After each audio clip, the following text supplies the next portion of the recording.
Glória a Deus. Eu quero cumprimentar a todas as irmãs com a paz do Senhor. Amém? Amém. Glória a Deus. Nós estamos muito felizes porque nós temos o privilégio de estar na casa do Senhor nesta noite, para louvar o Senhor por tudo que Ele tem feito em nossas vidas. Amém, queridas? Eu quero felicitar a cada uma. Amém. Obrigada, pastora. Felicitar a cada uma nessa noite com feliz Dia Internacional da Mulher. Mas na realidade, dia de mulher é todo dia é dia de mulheres, mulheres de sucesso, mulheres abençoadas, mulheres de Deus, glória a Deus, né? Nós sabemos que essa história de dia de mãe, dia de pai, dia de mulher, dia de criança, todo dia é dia de mãe, de pai, de mulher, e aqui nós temos mulheres abençoadas, boas esposas, boas filhas, boas irmãs, mulheres bem-sucedidas profissionalmente, também como uma boa cidadã. E nós louvamos ao Senhor pelas mulheres da casa do Senhor nesta noite, amém?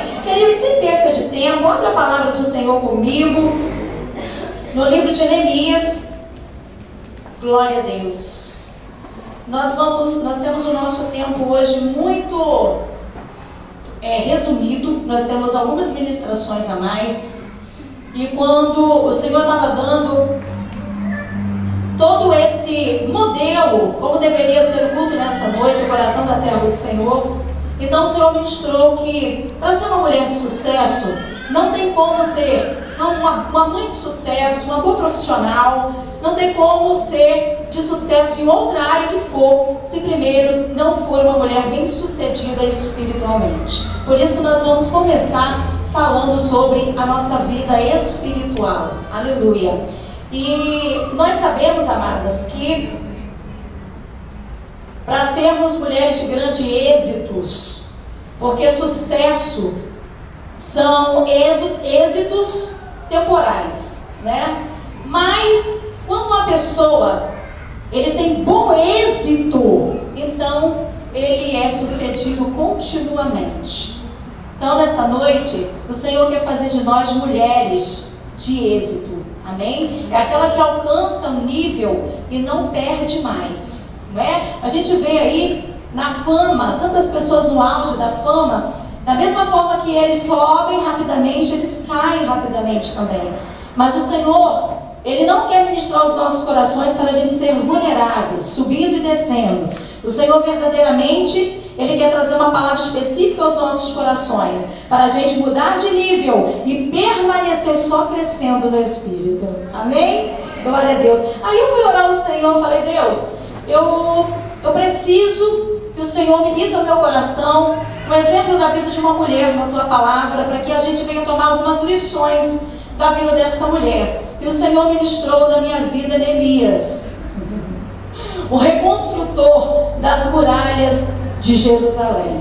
E o Senhor vai falar tremendamente conosco. É bem corrido o texto, toda a história que narra no livro de Neemias, ela é muito rica, é um texto maravilhoso. Então nós vamos correr um pouquinho, mas vai dar para entender o que o Senhor requer de cada um de nós, amém? Nós viemos aqui, tiramos algumas fotos, vestimos uma roupa legal, vamos nos confraternizar daqui a pouquinho, mas esta é a melhor parte que o Senhor tem para nós nesta noite, é o momento da palavra, é o momento que o Senhor quer tratar-nos de dentro para fora, amém? Deus abençoe. Neemias capítulo 1, do versículo 1 ao 4, nós vamos fazer uma leitura sucinta. Glória a Deus. Aleluia.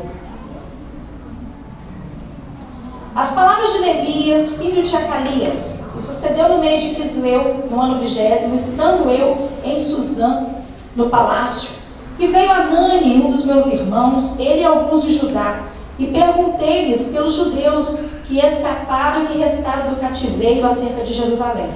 E disseram-me: os restantes que não foram levados para o cativeiro estão na província, e estão em grande miséria e desprezo, e o muro de Jerusalém fendido, e as suas portas queimadas a fogo. E sucedeu que, ouvindo eu essas palavras, assentei-me, chorei e lamentei por alguns dias, e estive jejuando e orando perante o Deus dos céus. Amém? Queridos, quem sabe essa deve ser a história de muita gente aqui. De repente você deixou uma situação triste na sua família, no seu casamento, ou do seu trabalho, que seja, para estar aqui nesta noite. Você tem enfrentado um grande desafio. De repente, não somente nesses dias, mas em toda a sua vida. Você se converteu ao Senhor, mas você tem sido desafiado pelo inimigo todos os dias, porque você tem sido diferencial na sua casa. E muitas das vezes você pensa em voltar atrás, e tem algumas coisas que você não consegue romper, tem algumas coisas que você não consegue ir além, você não consegue caminhar mais. Algumas coisas parecem ter prendido os seus pés, e você tem questionado com o Senhor, fala, Senhor, o que está acontecendo? Porque eu não consigo romper, eu choro, lamento, questiono, eu sinceramente não tenho feito outra coisa a não ser fazer isso. Mas onde o Senhor quer que eu chegue? E o Senhor quer justamente tratar no nosso caráter, querido, moral. Porque escute bem essa frase: nunca nós vamos ter um bom caráter espiritual se nós primeiro não tratarmos o nosso caráter moral. Nós estamos bem crescidinhos aqui hoje. Nós sabemos que o caráter da criança, a personalidade da criança é formada até os 7, 8 anos de idade, aproximadamente. Na verdade, isso é um resultado do temperamento e do caráter formando a personalidade. Mas, queridos, queridas, nós precisamos entender que não importa a idade que nós temos hoje, o Senhor nos traz uma oportunidade de mudança nesta noite. Porque para essa determinada batalha que eu e você temos enfrentado, porque o mundo é desta forma até a gente encontrar com o Senhor um dia nas nuvens do céu, então nós vamos precisar colocar a nossa vida, rasgar o nosso peito diante do Senhor, falar, Senhor, muda aquilo que precisa ser mudado, transforma aquilo que precisa ser transformado, porque nós aprendemos, queridos, de várias formas diferenciadas, de acordo com a educação que recebemos dos pais. Olha para cá para o microfone, ó. A educação que nós recebemos dos nossos pais, as crenças que nós fomos educados, a cultura de determinados cidades, estados, né? Não sei se tem alguém aqui de fora do país, mas isso tudo nos construiu uma fortaleza dentro de nós. Aí, em determinado tempo, a gente veio para a igreja, aceitamos a Jesus como Salvador, mas aquelas fortalezas, elas nos impedem de romper em fé daquilo que o Senhor tem colocado nas nossas mãos para conquistar. Essas fortalezas antigas nos impedem de avançar, porque cada situação dessa, cada educação que você recebeu, quando ela bate de frente com a palavra, ela confronta a palavra, então ela não te deixa olhar além, ela não te deixa caminhar além. Então uma coisa tem que ser feita, tem que ser quebrada essas fortalezas antigas. Amém? Então eu observo esse texto aqui, que Neemias estava vivendo num tempo, na época do rei Artaxerxes, ali no Medo Persa, na antiga Babilônia. Todo mundo sabe aqui, ou quase todo mundo sabe, que Jerusalém, no ano de 586, o reino do norte foi conquistado pelos assírios, o reino do sul foi conquistado pelos babilônicos, e então eles levaram os príncipes, os jovens bem dotados, bem educados de Israel, para servirem ao rei ali na Babilônia, principalmente os da parte do sul de Israel, inclusive Jerusalém, que fica na parte do sul, ficava, hoje não tem essa separação. Mas então, queridos, o que acontece? Os babilônicos, eles tomaram posse da terra do sul e destruíram toda a cidade principal, que é a de Jerusalém, porque até hoje, quando nós vamos lá, a gente vê a sede que o mundo tem por aquela cidade. Há algo tão especial em Jerusalém, há algo tão sobrenatural nas terras de Israel, que o mundo todo, o Oriente Médio todo ali, briga pelas terras de Israel. E naquele tempo, nada diferente disso, tomaram posse, quebraram a cidade inteira e também colocaram fogo nas portas, porque Jerusalém era cercada por quantas portas nas suas muralhas? Não sabem? 12 portas. Então colocaram fogo nas portas de Jerusalém, saquearam aquela cidade, levaram os príncipes para a Babilônia E ali então ficaram 70 anos aproximadamente exilados fora da sua terra, e Israel sendo província da Babilônia, eles mandavam, mandavam e não fizeram nada, deixaram aquilo tudo arruinado. Mas no tempo de Neemias, o tempo passou, não vamos entrar agora em questão, o tempo passou, e então certa vez chegou um dos colegas, dos amigos de Neemias, lá na província dos Medo-Persas, e logo ele chama Anani: Anani, como estão os nossos irmãos lá em Jerusalém? Aí Anani relata aquilo que nós lemos ali: olha, estão todos desprezados, estão todos na miséria, né? As portas estão queimadas, foram queimadas a fogo, está tudo destruído, as muralhas estão todas fendidas, estão todas emburacadas, então uma coisa horrível, Neemias. E quando ele ouviu aquela palavra, então ele se indignou, e Neemias estava fora da sua terra, nasceu fora da sua terra, nasceu fora, mas nunca deixou de atentar para os mandamentos do Senhor, porém estava numa terra alheia, querendo ou não, acaba se contaminando, querido. Nós precisamos ter o cuidado de estar sempre no meio do povo de Deus. Estar fora é papá de onça, é papá de leão, não é verdade? Nós temos que estar sempre no meio do povo de Deus. É tanto que aí ele chora, a palavra diz que ele começou a se lamentar e chorar, e começou a se indignar pela situação que estava a sua cidade. Fala: Senhor, como pode a nossa cidade estar uma vergonha como essa? Quem sabe a sua casa tem sido, querido, nos últimos tempos, um cenário de vergonha. Quem sabe você, depois de um culto desse, não tem vontade de voltar para a sua casa, não tem vontade de voltar para o seu casamento, não tem vontade de voltar para os seus pais, para os seus filhos. Eu não sei qual é a sua história, mas Neemias se indignou, porque ele falou: eu preciso fazer alguma coisa. Só, queridos, que ele então começa, uma das coisas principais que ele detecta é que ele precisa se levantar espiritualmente. Como que ele ia pegar uma batalha dessa, de levantar a sua cidade, de tirar vergonha no meio do seu povo, da sua casa, com uma vida tão distante que ele estava? Era um homem temente ao Senhor, mas ele sabia que por ele estar debaixo daquela cobertura babilônia, haveria pecado na sua vida. Então a primeira coisa que ele pensa: eu preciso me levantar espiritualmente. Glória a Deus. Quem sabe você está dando murro em ponta de faca? Você está aí guerreando, mas está guerreando com seus próprios braços. O Senhor diz que é preciso você se levantar espiritualmente para enfrentar e para conquistar a sua vitória.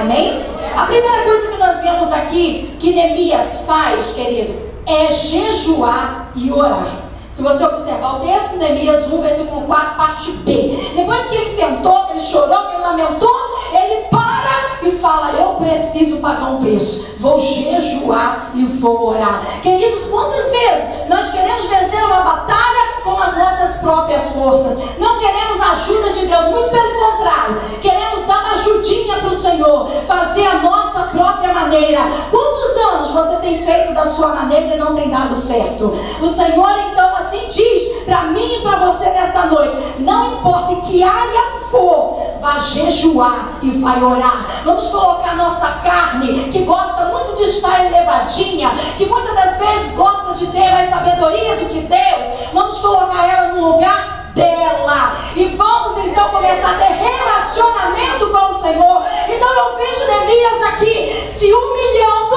debaixo da potente mão do Altíssimo, e a palavra do Senhor em outro texto diz: humilhai-vos debaixo da mão do Todo-Poderoso, para que ao seu tempo Ele vos exalte. Não é alguém te humilhar, não, é você se humilhar debaixo da potente mão de Deus. É eu me humilhar debaixo da potente mão de Deus, porque ser humilhado por alguém não quer dizer que nós estamos em estado de humildade. Então a palavra é clara: humilhai-vos. Eu me humilhar debaixo da potente mão de Deus, e desta forma, querido, eu começo a ter relacionamento com o Senhor, eu começo a enxergar o meu lugar e o lugar de Deus. Amém? Quem está entendendo, diga glória a Deus.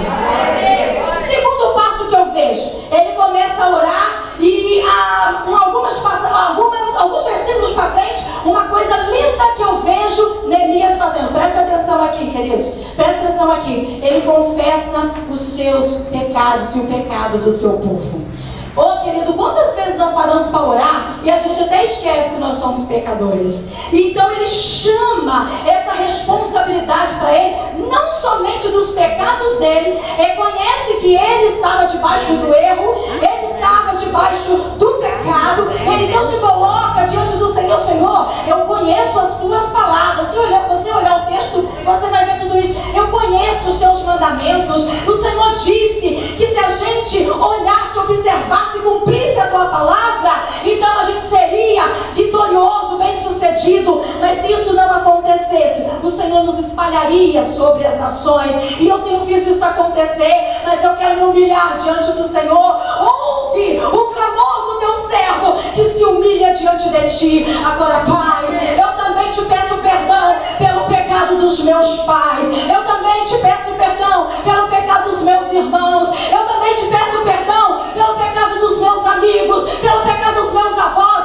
Queridos, vamos começar a entrar em batalha pela nossa casa. Muitos não reconhecem o seu pecado. Quem sabe o seu marido lida numa vida espiritual totalmente insensível, totalmente indiferente. Mas você que sabe, que conhece a palavra do Senhor, começa a pagar um preço e dizer: Senhor, em nome de Jesus, coberta o meu marido com o sangue do Senhor, perdoa ele na sua ignorância.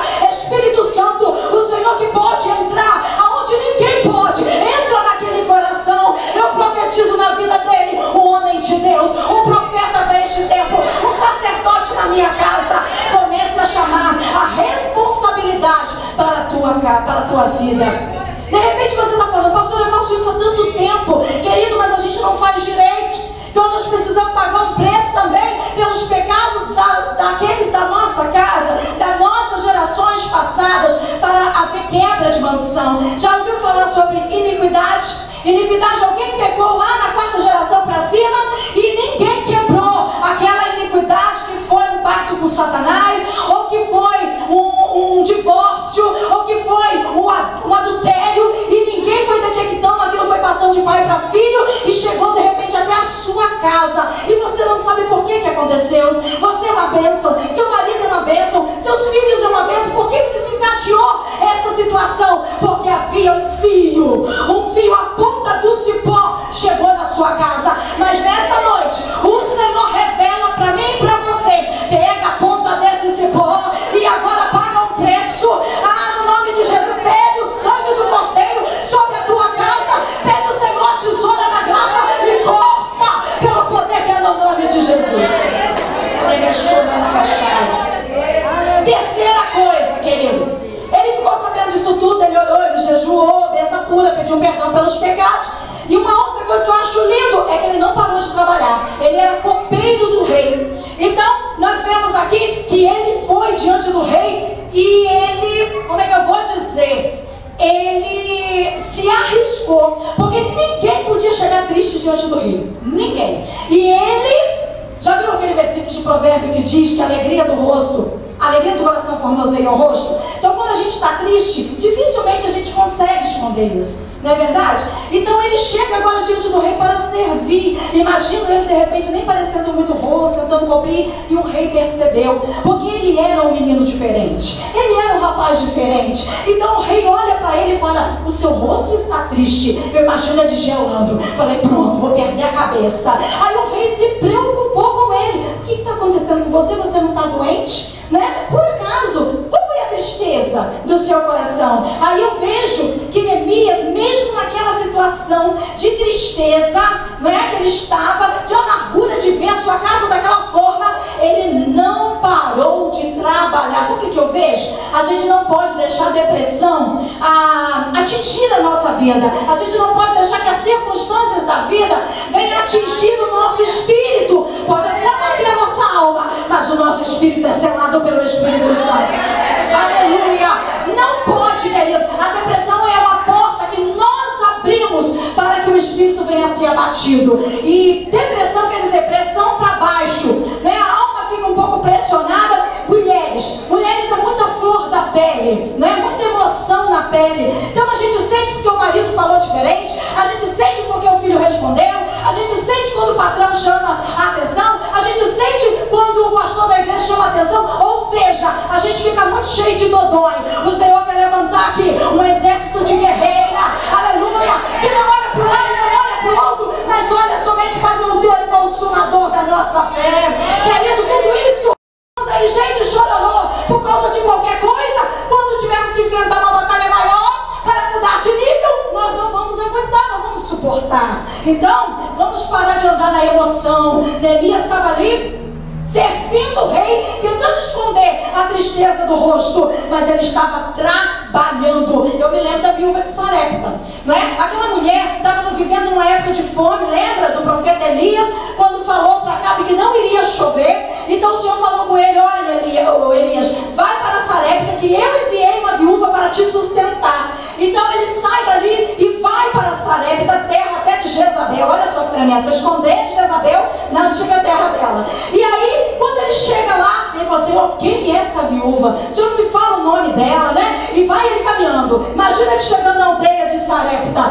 Daqui a pouco ele vê uma mulher lascando lenha no quintal. E ele com sede, então ele para na cerca e fala: Dona Maria, a senhora tem um pouco de água para me dar? A ela sim. Ela para o que está fazendo, vem atender o profeta, homem de Deus. Eu vejo uma mulher ali com um problema, um desafio enorme, maior do que o de Elias, mas aquela mulher estava lascando lenha. Aí, quando ela vai buscar água, ele fala assim: você também tem um pedaço de pão? Que eu estou com muita fome. Aí ela fala: oh, como vive o Senhor, vive a minha alma, que eu não tenho nem um pedaço de bolo. Eu estou aqui lascando lenha para poder fazer um bolinho. Eu só tenho um pouquinho de farinha na panela e um pouquinho de azeite na botija.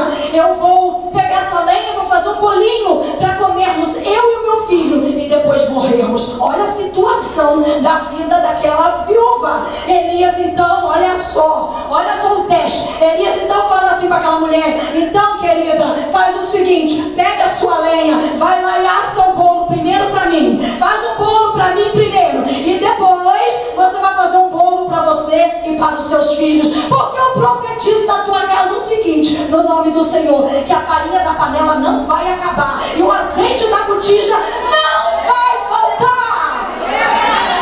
Aquela mulher obedeceu a voz do profeta e foi, fez o bolo primeiro para ele. Imagina se fosse eu e você, ia dizer assim: até parece que eu vou gastar minha última farinha e azeite para fazer um bolo com um rapaz que chegou aqui agora, um andarilho que eu nem conheço, e eu, meu filho, vou morrer mais rápido. De repente a gente falasse assim, mas aquela mulher foi uma mulher de fé. Ela confiou na palavra do profeta, do homem de Deus, que assim sejamos nós. Ela tinha um motivo, ela está dentro de casa, encerrada num quarto escuro, com a cortina fechada. Elias ia passar e não ia ver. Sabe o que ia acontecer? Ia morrer a viúva de Sarepta, mas ela estava trabalhando. Fez toda a diferença na vida dela. Amém? Fez toda a diferença na vida de Neemias. Um outro quesito importante que eu vejo: tenha objetivos certos. O que é que você precisa? O que é que você tem necessidade? Quando o rei viu a fisionomia dele triste, o rei falou: o que você precisa? O que você me pede? Olha só a pergunta daquele rei. Só que uma coisa que eu fiquei balbuciando com o Espírito Santo foi o seguinte: por que ele não respondeu logo? A Bíblia diz que ele foi primeiro orar ao Senhor. A gente tem mania de não receber as coisas porque a gente não sabe pedir e pede tudo errado, por isso a gente não recebe. Quando o rei falou assim: pede o que queres, o que você quer que eu faça por você? A Bíblia diz que Neemias foi buscar o Senhor a direção para falar com o rei o que realmente ia fazer a diferença para aquela batalha.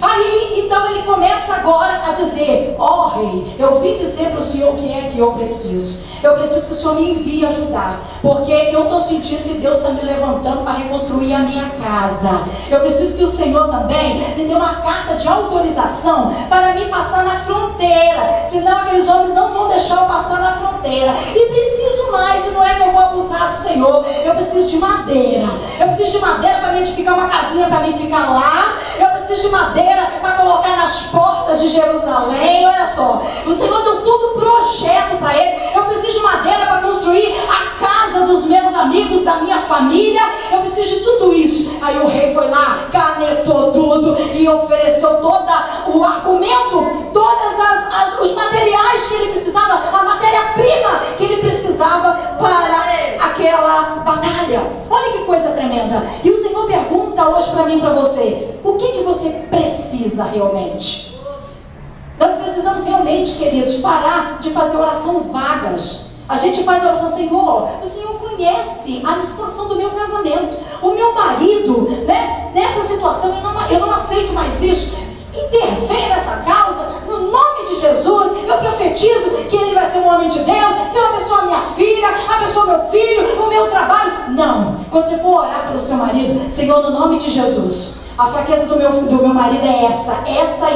Arranca com mão forte. Senhor, vai no trabalho dele agora. Toca na vida daqueles homens lá. Traga uma promoção no trabalho do meu marido. Senhor, aquela enfermidade na pele do meu marido, no nome de Jesus, Senhor, envia teu anjo agora. Passa, Senhor, o óleo da cura, do bálsamo, e vai eliminar. Querido, o Senhor quer detalhes. Aleluia. O Senhor é detalhista. O Senhor se preocupa com a gente com um brinquinho, uma coisa significante. Quantas vezes eu tive essa experiência maravilhosa com o Senhor de estar precisando, às vezes, de um brinquinho, de não ter na cor que eu queria. Eu só pensei: Senhor, eu queria um brinquinho dessa cor, precisando. Na mesma semana as coisas aparecem. A gente precisa aprender a pedir ao Senhor. Vamos parar de orar vagamente. Precisamos gastar tempo com o Senhor. Amém? Quem está entendendo a palavra? Amém. Porque ele imagina que depois que a gente ora, que a gente jejua, que a gente confessa os pecados, que a gente não para de trabalhar, não é verdade? E também que tenha objetivo certo nas orações. Eu quero até dar rapidinho um testemunho aqui. Nós estamos grávidos da nossa viagem para Israel no final do ano. Desde o início do ano passado eu engravidei. Em dezembro vai nascer, para a glória de Deus. Então, eu falei isso com tanta gente, vocês estão cansados de ouvir isso, eu falo sempre nos cultos. E aí o ano passado todo, eu tentei fazer reunião, as pessoas não vinham. E eu tentei que as pessoas dessem entrada na caravana, ninguém deu. E eu orando: Senhor, tem misericórdia. Eu vou levar os irmãos a Israel, no nome de Jesus. O Senhor vai me dar essa bênção, porque eu vou, porque eu quero, porque nós vamos. Aí, quando chegou o final do ano agora, falei assim: o que está acontecendo? Eu já tinha desistido, querido, sinceramente. Eu já tinha desistido do bebê. Mas aí o Espírito Santo falou: entrou, tem que sair, minha filha. Não é? Agora tem um segredo para ele nascer. Peça direito. Você está pedindo tudo errado. Não é assim que pede, não. Não é assim que essa criança vai nascer. Eu falei assim: Espírito Santo, mas como é que eu vou orar? Aí o Espírito Santo falou comigo: pede ao Senhor para trazer as pessoas até você. Não é você que vai a elas, é elas que virão, porque sou eu que vou mandar. E comecei a orar desse jeito: Senhor, manda as pessoas, os irmãos que o Senhor quer levar a Jerusalém. Queridos, nós fechamos dentro de 2 meses 2 caravanas de 16 pessoas. 32 pessoas para ir a Israel. Eu estou pensando, se eu continuar orando assim, vou levar uma caravana de 200 pessoas no final do ano. Mas é uma coisa, e eu estou tendo a própria experiência com o Senhor em cima disso. Vamos ter oração específica. Se você não tem discernimento das coisas, então não ore assim, não peça ao Espírito Santo para ministrar no seu coração, e você vai ver como que as bênçãos vêm. Mas vem igual aquele bichinho que corre muito, não tem desenho, como é que é aquele bichinho? Pipi, papalégua. Já viu a velocidade dele? Mas vem que vem como um foguete, para a glória de Deus. Depois que nós entramos dentro desse cenário maravilhoso, nós estamos fortalecidos no Senhor, os frutos da nossa vida espiritual começam a se manifestar, não é? Olha, ele foi tanto preparando a sua vida espiritual, como agindo segundo o que o Espírito Santo ministrava na vida dele. Então os frutos começaram a aparecer. Quando ele chegou em Jerusalém, o Senhor falou com ele assim: Neemias, você não vai falar nada e nem vai mover uma palha durante 3 dias. É só comigo e com você eu vou revelar a você tintim por tintim do que se deve fazer. Olha só o Senhor falando novamente com a gente, que não é para a gente fazer as coisas atropeladamente, mas é para buscar do Senhor toda a direção para a sua batalha, para o seu desafio. Então, quando ele chega lá, 3 dias, ele ficou mais reservado do pessoal que foi com ele, mas os irmãos com ele, que estavam tudo num arraial só. Ele então levanta de madrugada e ele vai só com alguns pouquinhos amigos e vai dar uma rodeada na cidade e ver o estrago que estava a sua casa. Então ele entrou por uma porta, saiu por outra, que entrou por outra, no meio de entulhos e lixos, e ele, quando olhava aquilo, eu imagino o coração dele falando: Senhor, o que é isso? Mas eu sei que nós erramos, mas eu sei que o Senhor me trouxe aqui para consertar a nossa casa. Então, quando ele começa a fazer tudo aquilo, no outro dia, então, uma coisa interessante em cima desse assunto, perdão, é que ele observou cada detalhe sem alarme. Meu Deus, como que nós mulheres gostamos de alarmes, né? Apesar que a gente não está falando de uma mulher, mas eu acho muito interessante quando a gente busca a sabedoria do Senhor e aprende, né, com as pessoas antes que a gente erre, né? E mesmo que a gente errou até hoje, a partir de então nós vamos aprender. E como homem agora, então Neemias então observa toda a situação sem fazer alarme. Querido, quantas vezes o menino cai da árvore e a gente e acorda o vizinho e faz aquela confusão, o marido perdeu o emprego e aí a gente já está a ponto de mandar o marido sair de casa. Então qualquer situação que acontece na nossa casa, a gente entra em pânico, a gente entra em desespero. Nós precisamos ouvir o Senhor falar com a gente. Precisamos ter um momento de calar a nossa boca, de ficar quieto, buscando o Senhor a direção, sem alarme. Até porque o Senhor tem levantado eu e você para ser um referencial na nossa família. Se a gente é o primeiro que grita, imagina como vão estar o resto das pessoas, não é? Então nós precisamos estar numa posição exemplar de controle emocional. Mulheres de Deus, sem alarme. Toda vez que vi uma notícia difícil, sem alarme. Então, no outro dia, ele chama todos os homens e começa a mostrar a miséria que estava a sua casa para os da sua casa. Muitas das vezes a gente quer ganhar a batalha sozinho. E a gente fala assim: poxa vida, ninguém me ajuda na minha casa, eu falo sozinha, meu marido não me ouve, o meu filho não ouve. E aquela situação, queridos, nós precisamos aprender a fazer reunião de família. Precisamos aprender a sentar à mesa para jantar junto, tomar um café junto. Quanto tempo faz que você não faz isso na sua casa? Precisamos colocar a par a situação da nossa família, a situação de miséria, de vergonha que muitas das vezes nós estamos enfrentando. Os filhos, jamais os meus filhos podem ficar sabendo que eu estou passando problema financeiro. Querido, em nome de Jesus, o que você está construindo? Senta o seu filho na mesa. Quando está tudo bem, ele tem que saber que está tudo bem. Mas quando as coisas não vão bem, seu filho tem que saber até onde ele pode ir, até onde papai e mamãe podem chegar junto. Porque os filhos têm que aprender a valorizar também os seus pais, principalmente nos momentos difíceis. Então precisamos fazer reunião de família, colocar as dificuldades da família, né? O marido está lá meio torto, meio esquisitão. Meu querido, no nome de Jesus, eu preciso. Comece de você. Vamos voltando aqui a fita. Comece de você. Eu queria nessa reunião dizer que eu detectei que eu preciso melhorar na forma de falar.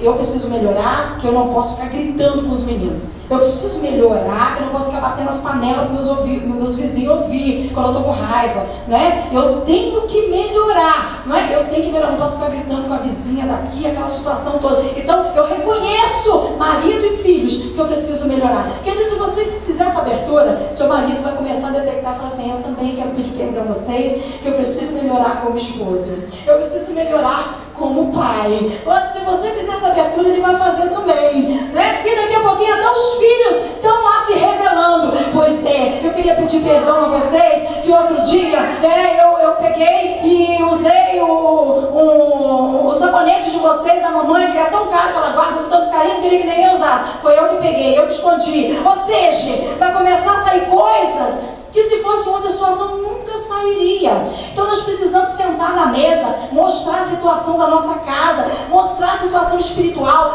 Filhos, quanto tempo tem que vocês não falam com o Senhor? Vocês estão orando todos os dias? Estão lendo a palavra do Senhor? Senhor todos os dias? Se não for dessa forma, não tem sucesso espiritual. Não tendo sucesso espiritual, não tem sucesso em área nenhuma. Tudo que o inimigo está com a mão, com a outra, ele tira e deixa a gente na sarjeta. É assim que acontece. Então, queridos, quando a gente começa a falar, marido, como é que está? Eu não tenho visto você na igreja de semana, você está trabalhando demais, vamos rever isso. Esposa, vamos dar um jeito, você está meio pé atrás da igreja, eu quero você na liderança da igreja. E começa aquele complemento, né, de atividades espirituais na mesa de casa. Então, querido, precisamos colocar a pauta na mesa. Como está a situação da nossa casa espiritual, né, na unidade, na harmonia do lar. Precisamos fazer isso. Neemias reuniu toda a sua casa e mostrou a miséria. Eles estavam lá, queridos, mas não conseguiam enxergar. Então, nesse momento da mesa, é o momento que o Espírito Santo vai ministrar. É o momento que ele vai revelar para cada um de nós. E nós vamos ali pedir perdão. E o sangue de Jesus vai ser derramado sobre essa família.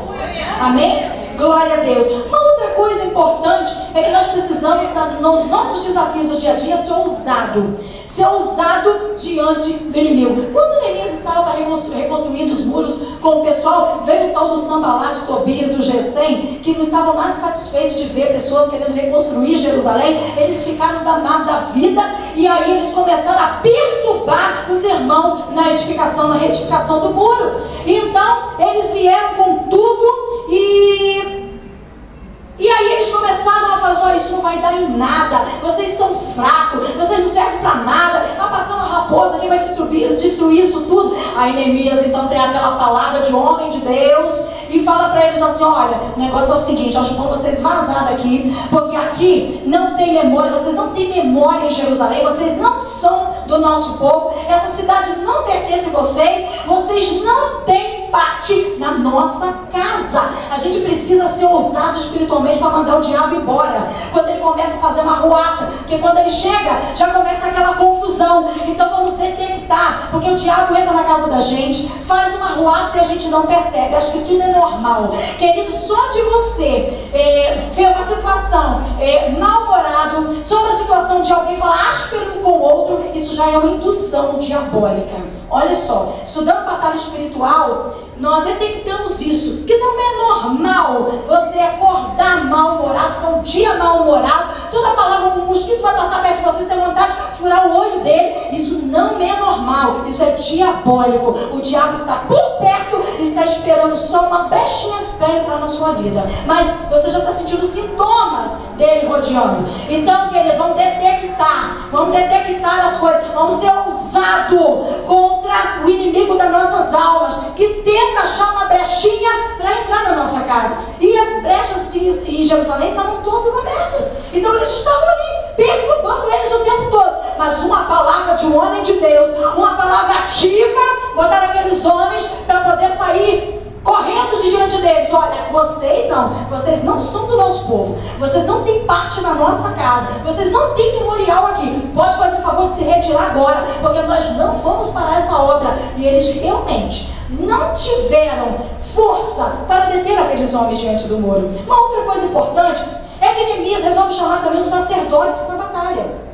Quantas vezes nós queremos enfrentar uma batalha sozinho, não queremos o nosso esposo por perto, a gente não pede ajuda ao pastor da igreja? Queridos, no nome de Jesus, nós estamos aqui para ajudar você, ajudar a sua casa. Você tem levantado pastores aqui, pais espirituais, para te ajudar nessa batalha, né? Leva os sacerdotes também para a sua casa, para ungir a sua casa, para lançar uma palavra profética, para orar. Faça isso, né? Se seu marido é um homem de Deus, crente, abençoado no Senhor, conte para ele o problema, ore junto, peça ele para determinar na sua casa, que a sua casa é uma casa de Deus, é uma casa de bênção. Agora, se não é crente, o Senhor te levantou como sacerdotisa, mas leve o sacerdote para a tua casa, leve um apoio espiritual. Agora, olha só, não fique encostado em gente que é mais fraca do que você. Tem muita gente que vem te contar o problema, pedir ajuda. O sacerdote, não é? Ele vai pedir ajuda àquele que é igual, mais fraco do que ele. Então o que acontece? Isso te puxa para baixo. Então nós precisamos aprender a tomar a atitude certa. Vai ao sacerdote e peça ajuda a alguém que está num nível igual ao seu ou maior do que o seu. Amém? Glória a Deus. Uma outra coisa importante é que não te abates nas afrontas. O inimigo, quantas vezes ele chama a gente de fraco? Que nós não somos ninguém. Você que era isso, fazia aquilo outro, e hoje você quer levantar e me dar ordem. Querido, você é coberto pelo sangue de Jesus, querida do Senhor Jesus. Não fique parado, detido diante das afrontas do diabo, não. Porque no reino espiritual é o seguinte: melhor defesa é atacar. Ou você parte para cima, ou ele te traga. Então no reino espiritual não tem um intermediário, né? Não tem um meio. E às vezes vem para a igreja e fala assim: poxa vida, quando eu estava lá fora, as coisas pareciam tão bem na minha vida, tudo estava tão normal, mas eu vim para a igreja e o negócio pegou. Eu falei: claro, é porque agora o diabo perdeu o trono dele. Lá estava quietinho, porque o trono dele estava edificado na sua casa. Quando você aceitou Jesus, levou Jesus para a tua casa, ele perdeu o trono. Então agora ele está reivindicando. Isso é bom, isso não é ruim não. A batalha está difícil, o desafio está difícil, então que ele fica feliz, porque isso está demonstrando de que lado você está, o Deus que você serve. Se o inimigo está esquentado contra você, é porque ele está com raiva de você, porque ele não tem controle sobre a sua vida. Quem pode glorificar o Senhor por isso? Agora vigie o tempo todo, porque ele não vai parar de te afrontar. Não abra mão daquilo que é teu também, tá? Quando eles terminaram de edificar o muro e as pessoas foram voltando para Jerusalém, nós já vamos terminar. O que acontece? As pessoas que estavam mais pobres, morando lá, que já não tinham mais a sua casa, não tinham os seus bens, porque por causa da fome, eles tiveram que vender até os seus próprios filhos para os próprios irmãos judeus, para que tivesse alimento. Então quando eles foram congregar tudo junto, pobre e rico, novamente foram a Neemias e falaram: Neemias, não é justo, nós não temos onde morar, a gente não tem o que comer, e até os nossos filhos foram vendidos por nossos irmãos em troco de comida. Aí Neemias então reúne todo mundo e fala: gente, o Senhor nos levantou, não foi para isso, para a gente subjugar ninguém, nós somos irmãos. Então no nome de Jesus, devolva os filhos, devolva os bens, devolva os patrimônios. E aqueles homens ricos foram contagiados pelo espírito que estava em Neemias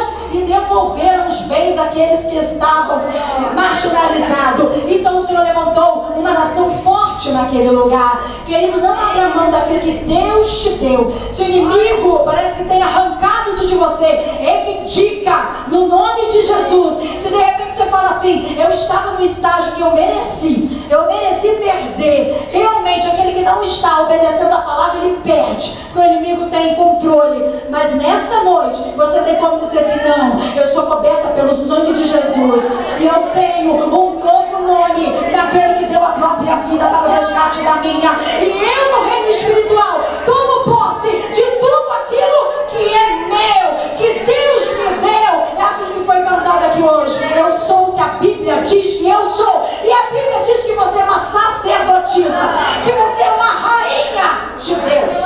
É isso que a Bíblia diz que nós somos. Amém? Glória a Deus. Agora, último tópico que é muito importante: não negocie com o inimigo. Quando ele já tinha terminado de edificar os muros, faltava ainda as portas. Aí Sanbalate, Gesem e Tobias tiveram uma nova tática, porque o inimigo ele vai procurar sempre uma diferente. Quando uma não dá certo com você, ele procura outra. Então as armas das batalhas de ontem não servem para hoje, de hoje não serve para amanhã, presta atenção. Quando ele viu que eles já tinham edificado o muro todo, faltavam ainda as portas, eles resolveram entre eles falar o seguinte: já sei o que nós vamos fazer. A gente não pode ir contra ele, então a gente se alia a ele. Aliando fica mais fácil. Resolveram mandar um bilhetinho para Neemias: Neemias, vamos nos encontrar hoje à noite no Vale de Ono. Você está tão cansado, você merece um descanso, não é verdade? Não, tem muitos dias que você está trabalhando nessas muralhas, você merece descansar, vamos nos encontrar. Mas Neemias, quando recebeu aquele bilhete, chegou a repugnar dentro dele, porque ele sabia que eles queriam a morte dele, né? Aí Neemias mandou outro bilhete falando assim: de jeito maneira, estou fazendo uma grande obra, de maneira que eu não vou descer daqui. Por que eu pararia a obra para ter um encontro com vocês? Mas você pensa que eles desistiram na primeira? Mandaram 4 vezes a mesma proposta.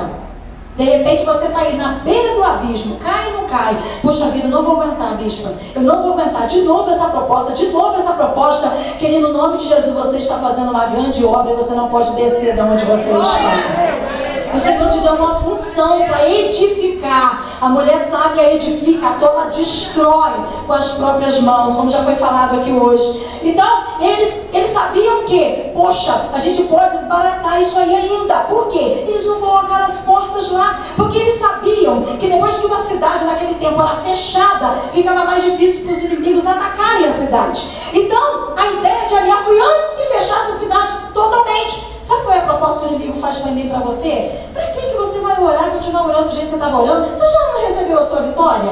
O muro já não está construído? Maravilha! Para que jejuar tanto assim? Ah, não, você merece descanso, comer caviar, né? Não, de jeito nenhum, que isso? Para que ficar indo na igreja todo dia? Besteira, isso é fanatismo, ficar ouvindo pastor todo dia? Para que isso? Vê uma novelinha hoje, não é só hoje, não faz mal não. Não tem aquela sessão de gala que só dá filme pornô? Ah, uma vez na vida, não tem problema nenhum, né? Isso, queridos, as portas estavam abertas, tem porta aberta. Então, se aceitar a proposta do diabo, ele entra pela porta e faz uma ruaça, e tudo aquilo que foi edificado cai de volta. Então nós precisamos estar muito atentos. A nossa resposta é: estou fazendo uma grande obra de maneira que eu não vou parar. Seja qual for a proposta do diabo, seja sábio. Ele é muito inteligente, não vamos subestimar, mas nós temos a sabedoria de Deus. Então as propostas estão aí, vão vir mesmo para testar a gente na terra enquanto a gente estiver aqui, mas ele pode testar do jeito que ele quiser. Nós estamos aprendendo a palavra vai ficar fixada no nosso coração, para que toda vez que vir uma proposta dessa, a resposta é: de jeito maneiro, estou fazendo uma grande obra e eu não saio daqui. Aleluia! Essa foi a função que o Senhor deu para mim e para você, como mãe, como esposa, como irmã, como filha, como cidadã, como mulher de Deus. Amém, queridas? Então não desiste por nada, não volte atrás por nada, não ceda às tentações, não ceda às propostas do diabo, que são boas demais. Você pensa que Neemias não queria um descanso, não queria beber uma Coca-Cola? Claro que ele queria, querido. Claro que ele queria. Só que ele tinha foco. Ele sabia que se ele fosse, seria a destruição dele e da sua cidade. Então, uma sedição sua pode fazer toda a diferença. Uma sedição sua pode colocar tudo a perder. E a função da mulher é edificar. Então a ideia do inimigo é desestruturar a mim e você. Então as propostas são sempre assim, para poder nos levar para o descanso, sempre nos levar para a mordomia. Cuidado com a mordomia, tá, queridos? Cuidado. Nós vamos ter toda a mordomia no céu, mas não é mordomia de ficar no bem bom, não. Nós temos mordomos lá também, né? Nós vamos trabalhar sempre. Tem gente que fala assim: ah, no céu é lugar de descanso. Não é nada, lá é lugar de adoração, né? Não tem ninguém sentado nem deitado no céu, e nem vai ter, não é verdade? Queridos, no nome de Jesus, eu quero convidar vocês para ficar de pé agora. Eu quero orar pelo teu coração. Quero pedir ao Senhor uma força especial para a tua vida nesse momento. Coloca a tua mão sobre o teu coração, Pai. No nome de Jesus, eu quero te adorar por este momento tão especial, pela vida de cada mulher que está aqui nesse lugar. E o Senhor tem trago essa palavra maravilhosa, o Senhor trazendo o exemplo da vida de Neemias, como um homem que reconheceu os seus pecados, Senhor, e também entrou nessa batalha pelo perdão do seu povo, Senhor, para a reconstrução da sua cidade, Senhor, e um homem firme nas propostas do diabo, não negociou a sua santidade, não negociou o seu tempo, Senhor, mas estava focado em Ti. Que assim seja cada uma de nós, meu Pai, no nome de Jesus, que o fruto de ter uma vida espiritual, Senhor, trabalhada pelo Senhor, controlada pelo Senhor, faça toda a diferença, não só em Jerusalém, mas na Judéia, na Samaria, até os confins da terra, para a honra e glória do Teu nome. Assim eu te peço essas bênçãos no nome de Jesus. Então glorifica o Senhor com as palmas e adora o Senhor.